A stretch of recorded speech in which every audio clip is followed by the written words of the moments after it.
एक चिक्कण पृष्ठ उपरे जेतेबेले आलोक पड़िଥାଏ तार अधिकांश भाग प्रतिफलित होता है।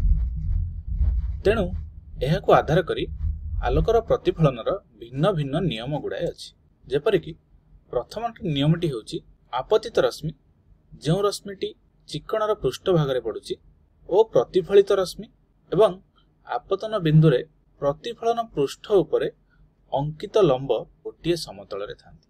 जदि आम ब्लैक बोर्ड टाको गोटे समतल बोली भाबिबा तबे आपतित रश्मि प्रतिफलित रश्मि एवं ए चिक्कणर पृष्ठ भाग को अंकित लंब गोटे समतल रे थांती। एवं द्वितीय नियमटी होछि आलोकर प्रतिफलन बेले आपतन कोण और प्रतिफलन कोण समान होता है। देख आपतित रश्मि एई लंब प्रति जो कोण करिଥାଏ ताहाको आपतन कोण कह जायते। एई कोणटी नय आपतन कोण एवं प्रतिफलित रश्मि लंब प्रति जो कोणटी करिଥାଏ ताहाको प्रतिफलन कोण कह जायते। ए दुईटी कोण समान अटे। एवं आपतित रश्मि जदि लंबर दिगरे गति करथाय तेबे प्रतिफलित रश्मि मध्य एही दिगरे समान दिगरे गति करिवो एवं एहार कोण 0 डिग्री हेबो। वर्तमान आमे वर्तुलाकार दर्पण रे एही नियम गुडी को प्रयोग करी प्रतिबिंबर स्थिति आकार और प्रकृति विषय जानिया पय चेष्टा करिबा। मने कर मु एठी गोटे अवतल दर्पणटी नेछि। अवतल दर्पण किपरि जेमिति कि तुमे एक चामचर खालुआ अंशटी को जदि लक्ष्य करिवो ताहाको आमे अवतल दर्पण बोली कहिथांती। मने कर एही दर्पणर वक्रता केंद्रर किछि दूर रे एक वस्तुटी अछि। वर्तमान ए वस्तुटीर प्रतिबिंब केउंठारे हेबो सेति पय एबे आमे किछि निर्दिष्ट आलोक रश्मि अंकन करी ए विषय जानिया पय चेष्टा करिबा। एवं एही जो लंबटी वक्रता केंद्र मध्य दे गति करथाय एहाको आमे प्रमुख अक्ष बोली कहिथांती। मने कर ए प्रमुख अक्ष को समांतर करी मु एक आलोक रश्मि को अंकन करूछि। जेतेबेले मु आलोक रश्मि को अंकन कली मुटी कोन देखुछि एही आलोक रश्मिर प्रतिफलन फोकस मध्य दे गति करूछि। या फोकस मध्य दे कहीं गला एक्चुअली एही फोकस र संज्ञा। प्रमुख अक्ष को समांतर करी गति करूथबा आलोक रश्मिर प्रतिफलन बा प्रतिफलित रश्मि फोकस मध्य दे सर्वदा गति करे। ठीक अछि। वर्तमान मु जदि आउ एक आपतित रश्मि अंकन करूछि जहा कि फोकस दिगरे गति करूछि एठी हम कोन लक्ष्य करछंती जेतेबेले आपतित रश्मिटी फोकस मध्य दे गति करूछि सेतेबेले प्रतिफलित रश्मिटी प्रमुख अक्ष को समांतर दिगरे गति करूछि। ठीक अछि। पूर्वरे अंकन करथिबा आपतित रश्मिर एवं प्रतिफलन रश्मिर यह संपूर्ण उलटा अटे। तबे मने कर मु आउ एक आपतित रश्मि को वक्रता केंद्र मध्य दे गति कराउछि। जेतेबेले आपतित रश्मिटी वक्रता केंद्र मध्य दे गति कला सेतेबेले प्रतिफलन रश्मि मध्य एकदम विपरीत दिगरे गति करूछि। तेणु आमे एठी कहि परिबा वक्रता केंद्र मध्य दे जाउथबा आपतित रश्मिटी अवतल दर्पण को लंब अटे। तेणु जो दिगरे यह गति करथिले सेही दिगरे प्रतिफलन हला। ठीक अछि। वर्तमान देखो पुनश्च मु जदि एक आपतित रश्मि को पोल उपरे पकाउछि तबे प्रतिफलित रश्मिटी किछि एही दिगरे गति कर। ठीक अछि। आमे एठी कोन देखिले ए जो प्रमुख अक्षटी अछि या लंब भाव रे काम करछि। एठी आपतन कोण एवं प्रतिफलित कोण समान हेबो। वर्तमान आमे एठी कोन लक्ष्य करले कि जेतेबेले चारि प्रकार आपतित रश्मि को आमे अवतल दर्पण उपरे पकाइले आमे देखिले जे चारोटी प्रतिफलित रश्मि एही बिंदुरे परस्पर को स्पर्श करछन्ती। ताले आमे कहि परिबा एही बिंदुरे प्रतिबिंब गठन हेबो एवं प्रतिबिंबटी एकदम उलटा हेबो। किंतु जदि मु एठी गोटे परदा रखि देबी तेबे प्रतिबिंबर छबिटी एही जगह रे हमकु देखा। ठीक अछि।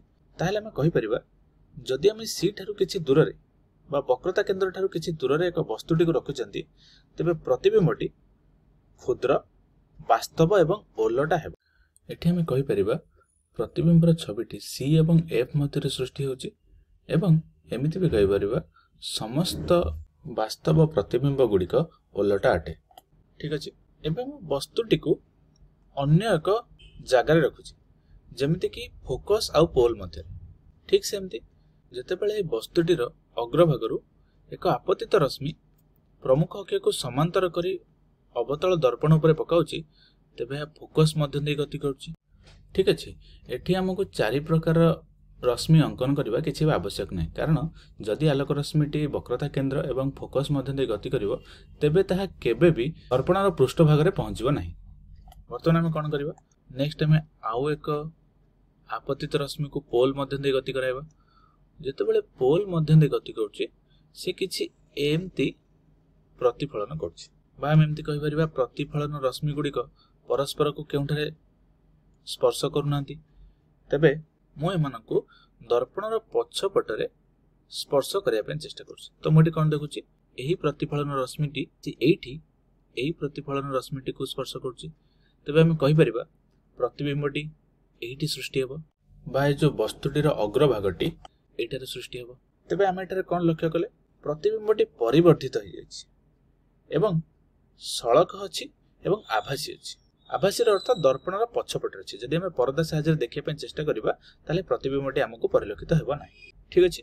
ଠିକ ସେହିପରି ଆମେ ଏବେ ଗୋଟେ ଉତ୍ତଳ ଦର୍ପଣରେ ପ୍ରତିବିମ୍ବର ଅବସ୍ଥିତି, ଆକାର ଓ ପ୍ରକୃତି ବିଷୟରେ ଜାଣିବା ପାଇଁ ଚେଷ୍ଟା କରିବା। ବର୍ତ୍ତମାନ ଉତ୍ତଳ ଦର୍ପଣ କଣ, ତୁମେ ଏକ ଚାମଚର ପଛ ଭାଗକୁ ଯଦି ଲକ୍ଷ୍ୟ କରିବ ତୁମେ ଜାଣିପାରିବ ତାହାକୁ ଆମେ ଉତ୍ତଳ ଦର୍ପଣ ବୋଲି କହିଥାନ୍ତି।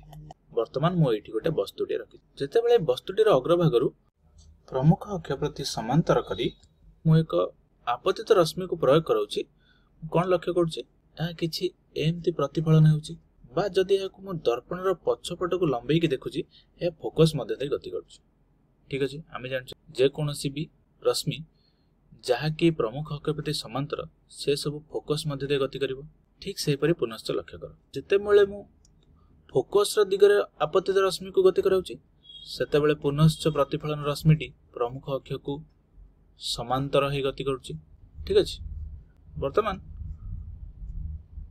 ଏଠି ଯେତେବେଳେ ପୁଣି ମୁଁ ଏକ ଆପତିତ ରଶ୍ମିକୁ ବକ୍ରତା କେନ୍ଦ୍ର ମଧ୍ୟ ଦେଇ ଗତି କରାଉଛି, ମୁଁ କଣ ଲକ୍ଷ୍ୟ କଲି, ଏହା ପୁନଶ୍ଚ ସେଇ ଦିଗରେ ଫେରି ଯାଉଛି।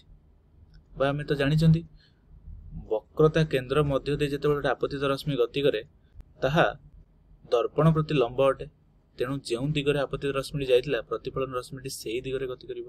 ଏବଂ ପରିଶେଷରେ ମୁଁ ଯେତେବେଳେ ଆଉ ଏକ ଆପତିତ ରଶ୍ମିକୁ ପୋଲ ଦେଇ ଗତି କରୁଛି, ପୋଲ ଦିଗରେ ଗତି କରୁଛି, ମୁଁ କଣ ଲକ୍ଷ୍ୟ କରୁଛି, ଏଠାରେ ପ୍ରତିଫଳନ ରଶ୍ମିଟି କିଛି ଏମିତି ଏଇ ଦିଗରେ ଗତି କରିବ।